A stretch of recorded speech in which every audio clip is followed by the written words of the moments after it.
and telling us the truth with what's happening right now. Their time is running out, okay? Because they're aligning themselves politically, okay, for political interests, okay, for personal gain. It's temporal, okay? Their gain will be temporal. The Most High is going to visit them because their job is to lead his sheep with truth. So check this out, verse 3.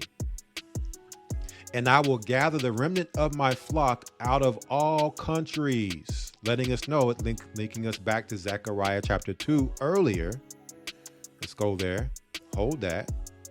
Let's go back to Zechariah chapter 2 to show you this all is linking together. Or, this should make perfect sense. Zechariah 2:6 says what? For I have spread you abroad as the four winds of the heaven. See that? So he has spread us abroad as the four winds of heaven.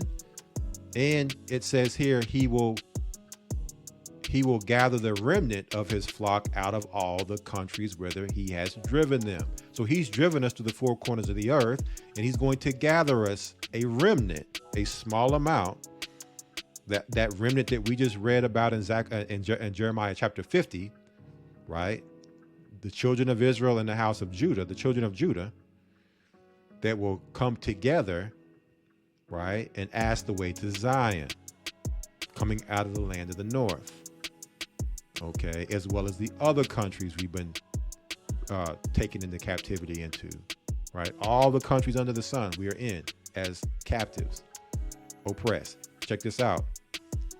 And I will bring them again to their folds. What does that mean? It means the Most High is going to bring them under true leadership, true shepherds, the true folds, not these false folds that you go to, these prosperity pimping pastors who are lying and pimping the people in these Christian churches. And when I say that, I'm speaking more so the prestigious pastors, okay, the ones who are aligning themselves politically right now and in the past, your mega church pastors in the Black community. There are good pastors out there that are teaching people the truth the best that they know how, and have total care for their fold. They're not selling them out for filthy lucre and compromising them for personal gain. So he's going to bring the remnant unto the proper folds where true leaders are teaching the truth and leading them in all equity, okay, equitably in judgment. It says here, and they shall be fruitful and increase. Okay, so you look at a church like ours, the Gathering of Christ Church. Look, we started, it was a handful of us. Okay, we taught these scriptures. Okay, we cared for the people, we pastored the people. Now look how fruitful and how much increase the church, where it is. And for those who weren't here from the beginning, you may come in and think the church was always what you see, right? A lot of what you see, we didn't have. We first started out, there wasn't an academy. It came early on, but there wasn't an academy. There was no website. It came, but not at the very beginning. We were just getting YouTube and those type of things set up. YouTube wasn't what it is, how it is now. There was no Patreon. Okay, a lot of these churches that you see from state to state, they didn't exist. There were no churches overseas. Okay, so all of that, the Most High has increased and been fruitful, bringing his remnant back into the proper folds. Now check this out, verse 4. Here it is. And I will set up shepherds over them, which shall feed them. And they shall fear no more, nor be dismayed, neither shall they be lacking, saith the Lord. So if you're under the proper church, what are you scared about? What are you fearing? Okay. Only a scared sheep runs out the flock to be alone. But there is no excuse if you do that but then go out on your own, but then look to the church for help and say, hey, where's the church at where I'm at?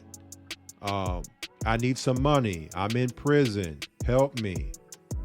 Well, you had shepherds that were set up over you that was there to feed you, and you fled from them. They were teaching you. They were guiding you. They were instructing you. Why didn't you listen to them? Why did you go out and do it on your own? Because in the flock, under true leaders, you should not be scared, right? So there is no fear. Understand the Most High is not going to destroy what we're seeing right here. He said he's going to gather this remnant. So if you truly believe you're part of that remnant, why would you be scared? Something's wrong. There's a disconnect there. Something's wrong. Something's out of alignment. Because if you really truly believe that the church is teaching you and fed you and helped you and baptized you and all these things, why would you now leave from under that to say, well, you know, they did their part. Now I'm gonna do my part. Like, I don't need them anymore. Right? They can't instruct me, but they can teach me. They can teach me the word, but they can't tell me what to do. They can't guide me and give me advice and counsel and set up order. I have my own order. Well, you then become your own shepherd.